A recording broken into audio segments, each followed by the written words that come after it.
Olá, turma do sétimo ano, bem-vindos para mais uma aula de ciências. Tudo bem com vocês? Com a família? Espero que sim, que todos estejam bem. Gente, hoje nós vamos continuar o nosso conteúdo ainda sobre meio ambiente, lembrando que nós estamos no módulo 3, unidade 3. A sua saúde depende da qualidade do ambiente? Hoje teremos duas aulas. A primeira, responderemos a parada obrigatória das páginas 19, 20 e 21, tá? A correção. E a segunda aula falaremos sobre tecnologia, humanidade e ambiente. Pegue o caderno, faça as anotações possíveis, tudo bem?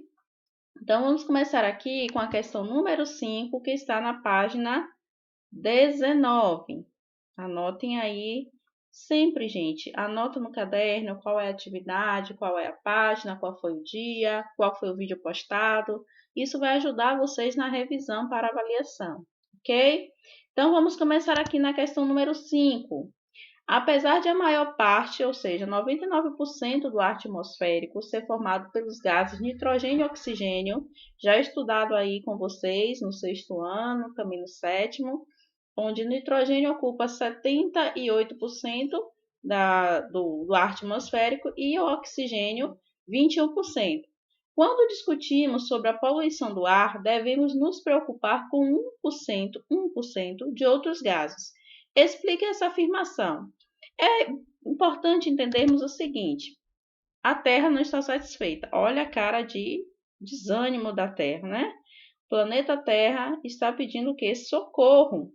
Porque, gente, apesar de ser menos, né, ser uma proporção menor, ele pode comprometer aí seriamente o ar e prejudicar a qualidade do ambiente, tá? O exemplo disso é a emissão de gases como gás carbônico, que provoca a intensificação do efeito estufa, consequentemente alterações climáticas, né, vêm relacionados a isso, e o aquecimento global, tá? Então estamos vendo aí fumaça vinda de queimadas, poluição aí das indústrias, queima de combustíveis vinda dos automóveis, tudo isso são prejudiciais para o nosso ar atmosférico. Questão número 6. A combustão é um tipo de transformação química que libera materiais poluentes no ar. Essa transformação ocorre com o uso de combustíveis, como gasolina, etanol, diesel, madeira e carvão. Sabendo disso, cite ao menos 3 fontes desse tipo de poluição. Então, podemos citar aqui automóveis, como estamos vendo aqui na imagem, fornalhas, as queimadas, independente que sejam as queimadas das florestas, que nós tanto falamos aqui e combatemos, quanto as queimadas que as pessoas fazem em suas residências, né? De seus materiais, queima de papéis, etc. Usinas e indústrias, ok? São exemplos aí de poluentes do ar. 7. Quando vemos uma fumaça preta, o material responsável pela coloração da fumaça não é um gás, mas partículas sólidas chamadas de fuligem, que são carregadas junto aos gases. No entanto, mesmo quando não enxergamos essa fumaça, não podemos afirmar que o ar não está poluído. Justifique essa afirmação. O que acontece, gente?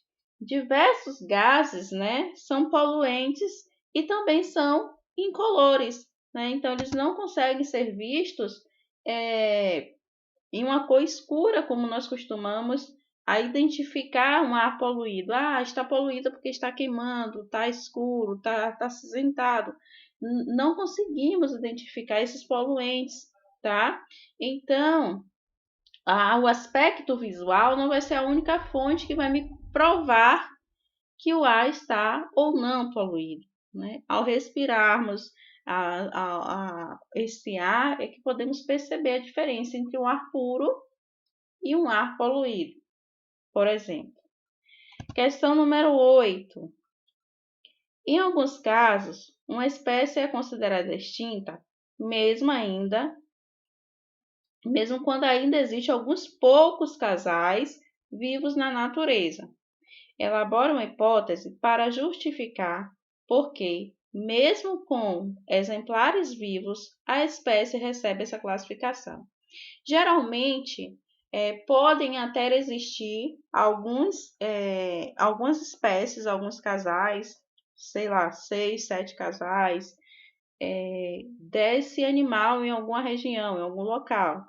Mesmo assim, eles vão receber esse nome de extintos, porque a qualidade do ambiente, a caça que ainda existe, o habitat, doenças, tudo isso vai diminuir a possibilidade desses animais sobreviverem, perpetuar suas espécies. Então, são diversos fatores que influenciam a não sobrevivência desses animais, ok? Geralmente, então, a resposta seria essa. Geralmente, isso ocorre porque os indivíduos remanescentes não conseguem garantir a sua sobrevivência da espécie por vários fatores.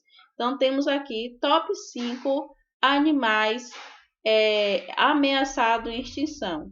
E o homem aí caçando. Então, a caça é um dos exemplos que fazem com que diminua a possibilidade de perpetuar, de se manter essa espécie viva, ok?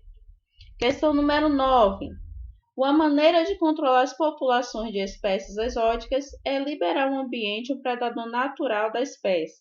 Porém, alguns cuidados devem ser tomados para que esse predador não se instale e se espalhe livremente naquele ambiente.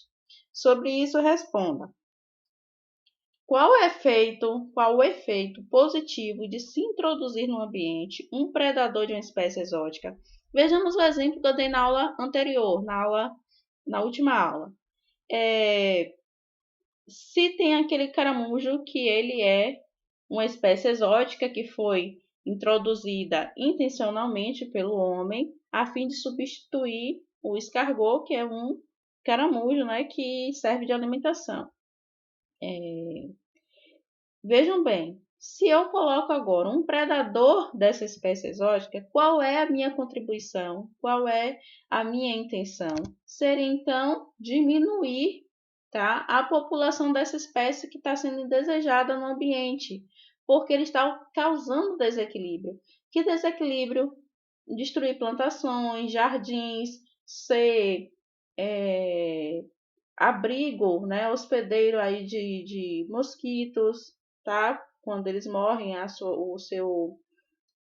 sua concha serve de abrigo, né, para outros insetos, para insetos.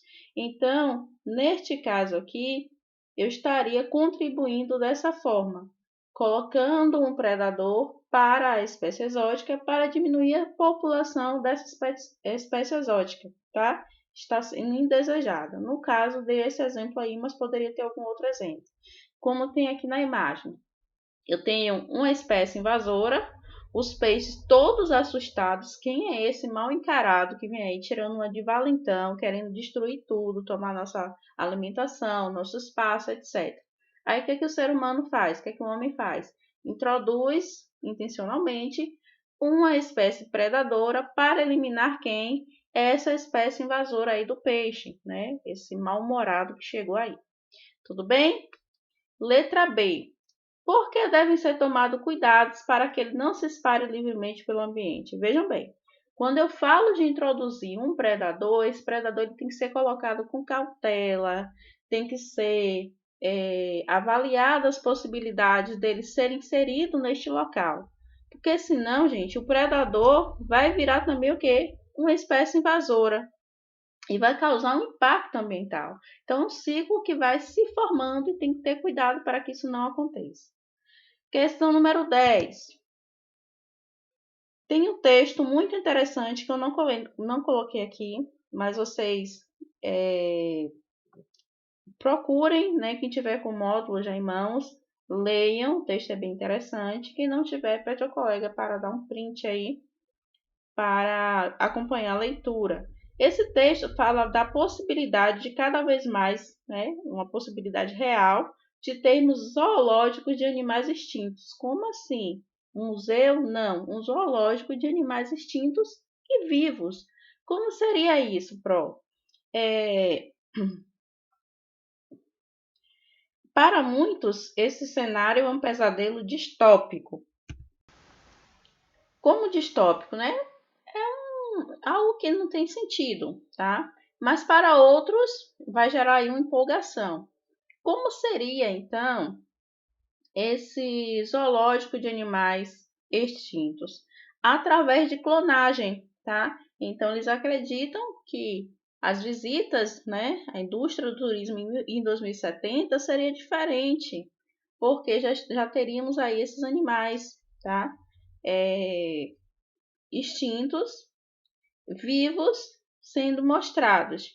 Um parque de dinossauro, por outro lado, ainda permanece uma fantasia. Ou seja, quando nós visitamos um parque onde tem amostras, né, de dinossauros, dos ossos, espécies que já viveram, etc., ainda é algo muito fantasioso. Será que realmente existiu? Como foi? Etc. Então, a desextinção continua sendo um desafio e não está claro se o DNA de dinossauros poderia ser recuperado. Com a tecnologia atual, amostras de DNA só podem ser usadas por 1 milhão de anos. Nesse sentido, teoricamente, poderíamos clonar um homem de Neandertal, mas não um Triceratops que viveu há 65 milhões de anos. Aí o texto vem descrevendo aqui várias ideias, bem interessante. Então, a questão é a seguinte: a letra A pergunta: o que é a desextinção abordada no texto?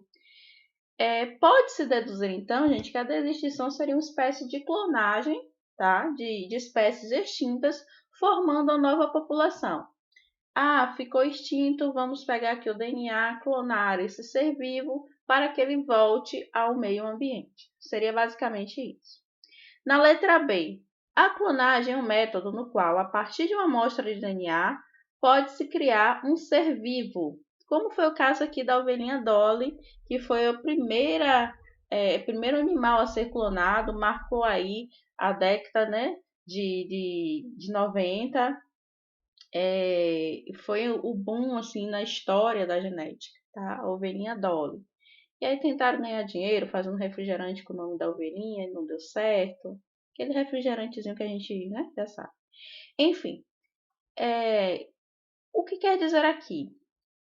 Que nós podemos, né, através da amostra de DNA, criar um ser vivo. Aí pergunta: qual sua opinião sobre o uso desse método para reproduzir espécies de animais extintos? Vejam bem, isso aqui é uma resposta pessoal, mas eu posso colocar vocês a pensar em alguns pontos. Por exemplo, diante de tanta crise econômica que vivemos, seria viável ter esse custo, né, para um tipo de empreendedorismo nesse porte, né, um empreendimento tão forte quanto esse? Porque gasta, porque é estudo, não vai ser a primeira tentativa que pode dar certo, tá? Os aspectos éticos relacionados a este fim, tá? A adequação deste animal ao mundo atual. Se eu colocar o DNA de um dinossauro para criar um novo ser vivo, né? Clonar esse dinossauro, o ambiente está apropriado para ele? Nós seres humanos conseguiríamos lidar com esse novo cenário ambiental? A atmosfera atual comportaria um animal desse porte? O mundo muda, gente, né? Constantemente. Então, animais que viveram há milhões de anos atrás teriam, né, milhares de anos atrás, teriam as condições do mundo antigo agora para ele sobreviver. Então, são coisas que nós devemos pensar em relação a isso, tá? Letra C. A tecnologia atual não permite clonar qualquer animal que já tenha sido extinto. Nesse sentido, explique por que a tecnologia é limitada e por que não é possível garantir a sobrevivência desses animais. Então, pela tecnologia atual, há um limite de tempo de extinção para aproveitar as amostras. Então, além disso, os animais seriam o quê? Recriados, mas o seu ambiente natural comprometendo a mas não o seu ambiente natural comprometendo a sua sobrevivência. Ou seja, tem um limite, né, cerca aí de 1 milhão de anos, para se aproveitar dessas amostras. Além disso, eu vou recriar o animal, mas o que eu falei na questão B. Mas eu estou recriando o ambiente natural que esse animal viveu? Eu estou comprometendo o quê? A sua sobrevivência e a sobrevivência de outras espécies. Tranquilo? Letra D. Você considera mais importante a tentativa de reverter a extinção de animais ou a manutenção das populações de animais que estão em risco de extinção? É uma resposta meramente pessoal, mas está perguntando aqui, vou falar resumidamente. Você considera, é mais importante neste momento eu buscar meios, tipo a clonagem, para colocar novamente esses animais que foram extintos na natureza, ou eu tenho que me preocupar com as populações existentes, criar programas, debater, correr atrás mesmo, para que esses animais que já estão em risco de extinção não venham ser extintos. O que é mais viável neste momento, tá? Então, é importante discutir isso. É importante, na minha opinião, manter as espécies que ainda vivem, tá? Porque é menos complexo, requer menos custo, o ambiente já está apropriado para eles. Podemos o quê? Mudar algumas coisas, né? Adequar a natureza a esse animal que ainda vive. Mas esse custo em trazer animais assim. Quando a gente está tentando fazer clonagem, outros animais estão morrendo por caça, por pesca, por ambiente inadequado, por poluição da água, por poluição do ar, entende? Então, não acredito que seja viável se preocupar neste momento com clonagem, e sim com a recuperação dos animais que ainda existem. Questão número 11. É comum que os navios captem água do mar em certas localidades para diversas funções e que precisam liberar essa água posteriormente em locais diferentes. Para esse procedimento, existem diversas normas de segurança que visam evitar o transporte e a liberação de seres vivos junto com a água. Qual é o principal motivo dessa preocupação? Ou seja, o navio precisa captar água, né, para suas funções. Depois, aquela água que sobra, eles vão liberar em locais diferentes. Ou seja, vai tirar água de um local, vai navegar e em um outro local ele despeja essa água. Mas tem que ter todo um procedimento de segurança. Por que essa preocupação? Para evitar a introdução de espécies exóticas em um novo local, o que pode causar impacto ambiental. Lembram daquele peixe lá, uma espécie invasora que chegou todo tirano e os peixinhos todos assustados? Pode ser uma consequência disso, né? Então, esse navio pegar uma espécie de um determinado local, se despejar a água sem essas precauções de segurança, levar essa espécie nova, uma espécie exótica, para um outro ambiente e causar impactos ambientais. Questão número 12. Um possível impacto do desmatamento da floresta amazônica do Brasil é a alteração do regime de chuvas, ou seja, da frequência dos locais em que as chuvas ocorrem. Com base nisso, responda: como esse impacto ambiental pode gerar prejuízos econômicos? Ele pode afetar a agricultura, a pecuária e o abastecimento de água da cidade, tá? Então, esse desmatamento não é só desmatar, não é só as árvores que estão sendo retiradas do local. Já é um prejuízo grande para a atmosfera, a produção de gás oxigênio. Para além disso, eu tenho a agricultura prejudicada, a pecuária prejudicada e o abastecimento de água prejudicada devido ao quê? A alteração de regime de chuvas causada pelo desmatamento. Vejam bem como são as coisas, né? Letra B. Porque é possível dizer que o impacto local pode gerar efeitos globais Porque esse impacto ele não fica localizado, ele não fica ali apenas. Ele vai gerar impactos em regiões distantes, ok? Então, um derramamento de petróleo, um assoreamento, uma eutrofização, não é local. Regiões vizinhas ou distantes também sofrem com esses impactos. 13. Uma determinada área foi desmatada para a construção de um estacionamento que, após muitos anos, foi abandonado. Então, foi elaborado um projeto para reflorestar essa área, utilizando espécies diferentes das nativas. Que efeitos essa ação pode causar? Então, uma área foi desmatada para construir um estacionamento. O homem foi lá, destruiu ali a plantação e depois de muitos anos não quiseram mais a estação, só fizeram mesmo destruir a natureza. Aí alguns seres viventes, né, humanos, né, de verdade, falaram, bora ali reflorestar. Só que não colocou as espécies nativas, as espécies que existiam antes. Colocaram espécies diferentes, tá? Então, qual efeito essa ação pode causar? Quais efeitos, na verdade, né? Ele vai ajudar a restaurar certas características do ambiente, como nós discutimos na aula anterior, mas não vai restaurá-los completamente, já que as plantas são diferentes das nativas, o que pode causar um desequilíbrio no ecossistema. Essas são as respostas da nossa parada obrigatória. Agora nós vamos para a aula 2. Dá uma descansadinha aí, já corrigiu, respondeu, anotou tudo direitinho, viu o que acertou, o que errou. Tranquilo? Vamos então agora para a aula Tecnologia, Humanidade e Ambiente. Gente, é importante primeiro trazer os conceitos de tecnologia, humanidade e ambiente para entendermos o que realmente estamos falando.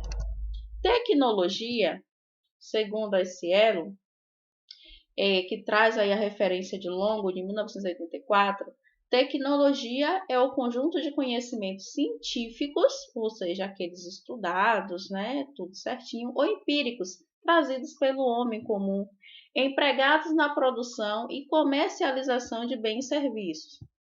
Então, quando falamos em tecnologia, a primeira imagem que passa na nossa cabeça são smartphones, smart TV, tablets, enfim, né, esse mundo tecnológico atual que nós vivemos. Essa é a nossa ideia, né, das mini bands, enfim. Mas a tecnologia vai além disso, ou é antes disso, na verdade. A tecnologia está desde a primeira escrita. Isso é tecnologia. O primeiro alfabeto é tecnologia, tá? Só que essa tecnologia ela vai o quê? Se aperfeiçoando a cada tempo que passa.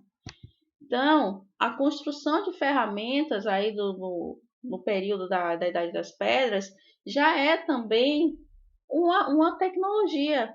Tecnologia não é o mundo que vivemos, é a construção do homem ao longo do tempo. Tá? Os primeiros seres humanos eles já caçavam, coletavam seu alimento no ambiente, eles viviam muito tempo em um local. Aí, quando esse recurso estava se acabando, se esgotando, aí que eles se mudavam, eles trocavam de ambiente, tá? Isso aí é tecnologia. Humanidade. Conjunto das características específicas e particulares ao homem. Quando falo homem, seres humanos, né? Homem, mulher, criança, etc. Que os separam dos restantes animais. Ou seja, são características específicas que o homem tem, digamos, a inteligência, que separa ele dos outros animais. Também eu posso dizer que a humanidade, conjunto dos homens, considerando algumas vezes como constituindo um ser coletivo, humanidade, um grupo de seres humanos. Tranquilo?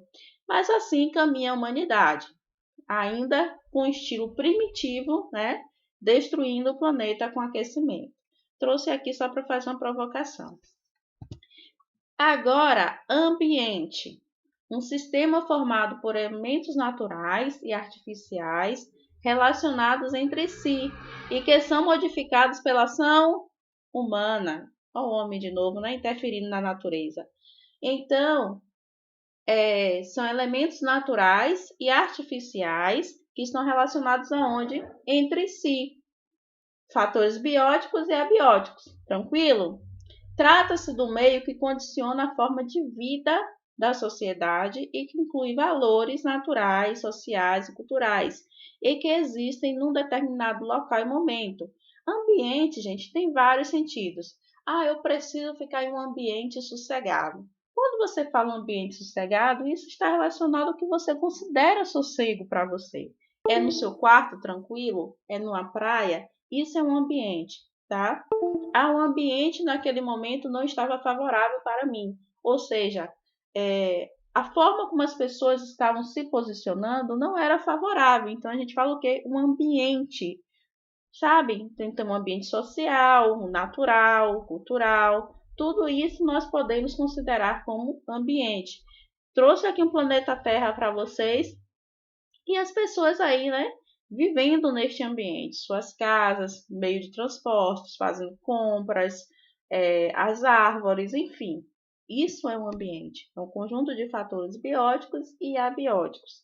Para a ciência, temos aí o meio ambiente, né? A interferência do homem, a natureza, os seres vivos, a atmosfera. Então, vemos ao ambiente em um outro aspecto, tá? Para a filosofia, ambiente tem um sentido, para a ciência tem outro sentido e por aí vai.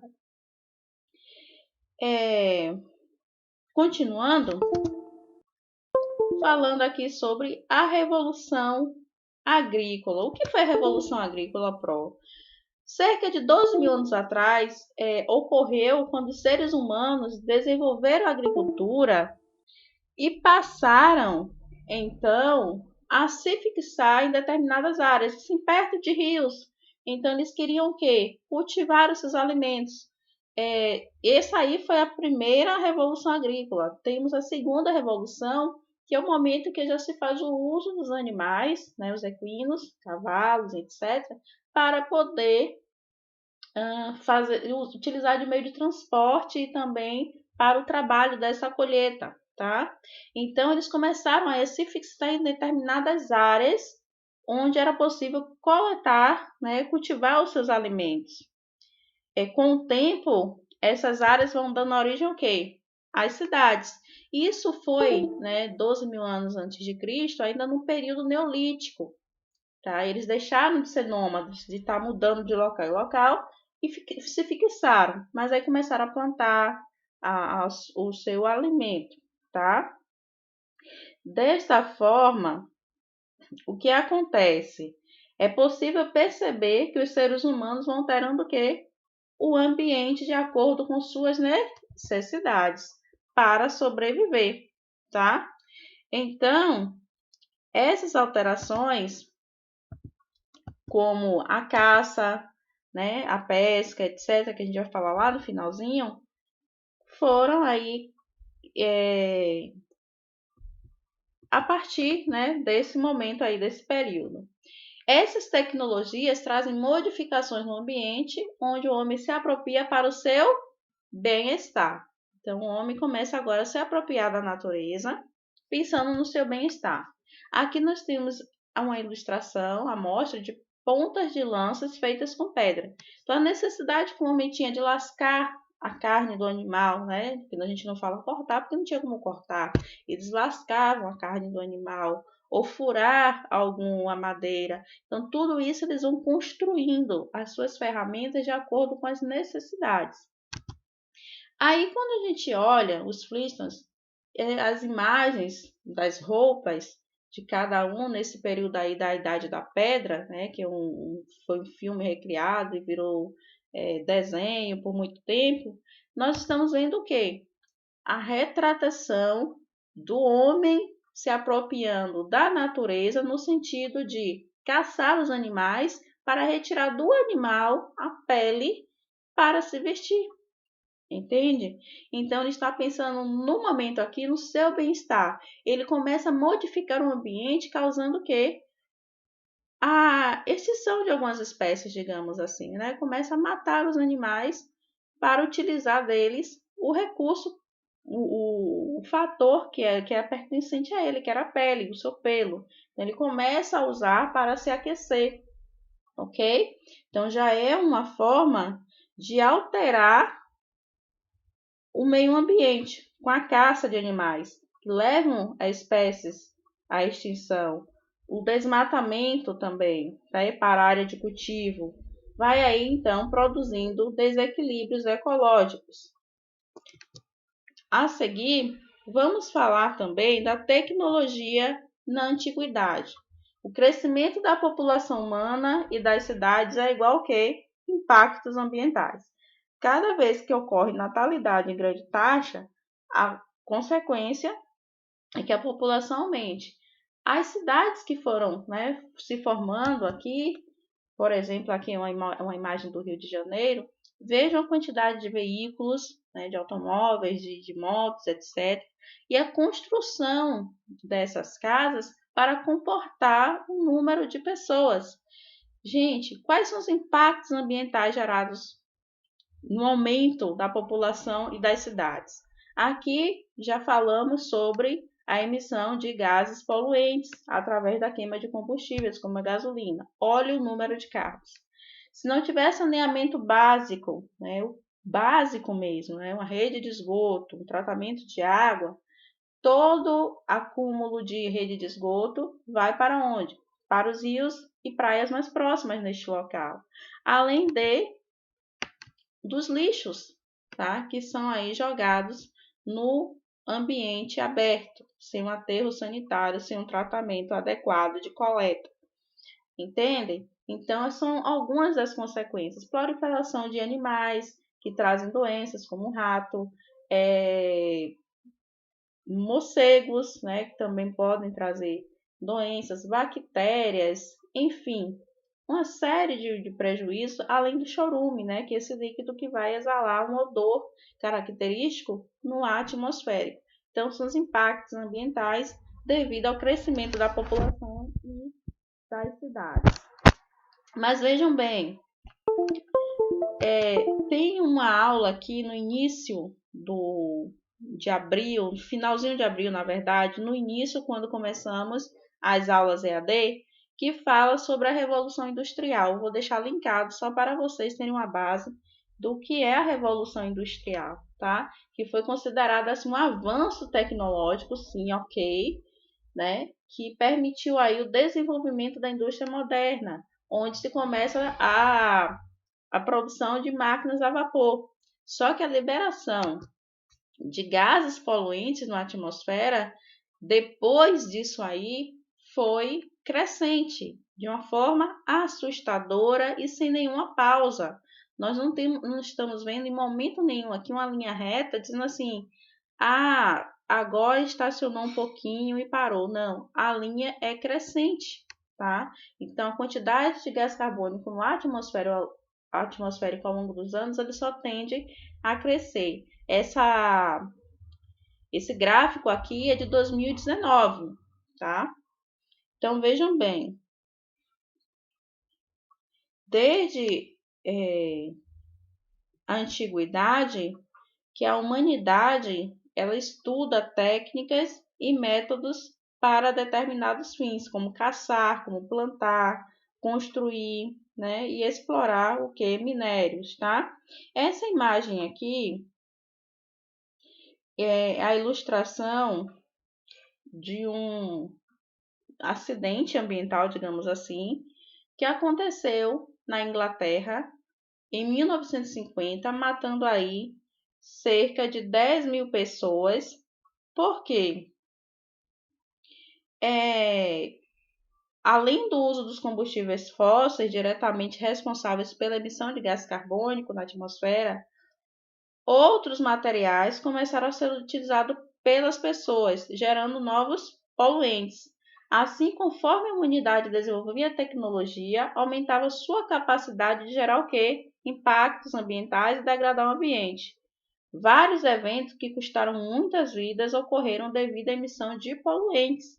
Um deles ocorreu em Londres, na Inglaterra, na década de 1950. Nessa época, a cidade toda utilizava carvão, tanto para a obtenção de energia elétrica como para o aquecimento residencial, liberando grande quantidade de poluentes no ar. Devido a um conjunto de fatores, incluindo as condições do ar e do clima local, a poluição não dissipou, ou seja, não acabou, não se espalhou, e foi criando algo similar a um nevoeiro de fumaça que ficou na cidade sendo inalada pelas pessoas. Lembram lá da fuligem que eu falei com vocês? É altamente tóxico, gente. Então, em 5 dias, mais de 10.000 pessoas morreram em decorrência dessa alteração no ar. Esses e diversos outros exemplos mostraram a necessidade de criar uma legislação ambiental. Vejam que há milhares de anos os seres humanos vêm desenvolvendo a tecnologia: caça, pesca, plantação, extração de minérios, construção, escrita, armas, ferramentas. Essas tecnologias trazem modificações no ambiente, onde o homem se apropria para o seu bem-estar. Desde o Império Romano, existiam aí leis para tentar minimizar ou evitar os impactos ambientais. Foi criado, então, um aqueduto para transportar água, para evitar, assim, a contaminação da água com resíduos sólidos, tá? E também, neste período aí que se formou as primeiras máquinas a vapor, teve-se uma preocupação em relação à emissão de gases também poluentes. Então, gente, por um lado, né, o crescimento da população humana e das cidades causa impactos ambientais, mas também há quem se preocupe com essas questões aí de degradação ambiental. Então, é o que tenho para trazer aqui a vocês hoje, certo? Não podemos deixar de falar que a tecnologia ela tem grandes contribuições para o meio ambiente também, certo? Que não são todos os humanos que estão aí destruindo o planeta, mas é difícil a luta porque a economia, em um sentido, fala mais alto, né? A ganância, o poder, né, fala mais alto. Então, algumas pessoas se corrompem e destroem a natureza. Mas, assim como no início o homem se apropria da natureza a fim de destruí-la, entre aspas, não com a intenção, mas no momento que ele pensa só em seus benefícios, né, o egoísmo, ele acaba destruindo a natureza. Mas, por outro lado, existem pessoas que combatem, que se preocupam, tá, com essas questões. Então, aqui são as nossas referências. Vou deixar para vocês a parada obrigatória da página 24, questões 14, 15 e 16. Só são 3 questões bem tranquilas, tudo bem? Espero que tenham gostado da aula, que tenham entendido o conteúdo, que tenham anotado tudo. Se ficou corrido, dá uma pausa, escreve, volta o vídeo, ouve direitinho, tá bom? Fiquem com Deus, um bom início de semana para todos. Nos vemos na sexta, se Deus assim permitir. Até a próxima aula e tchau!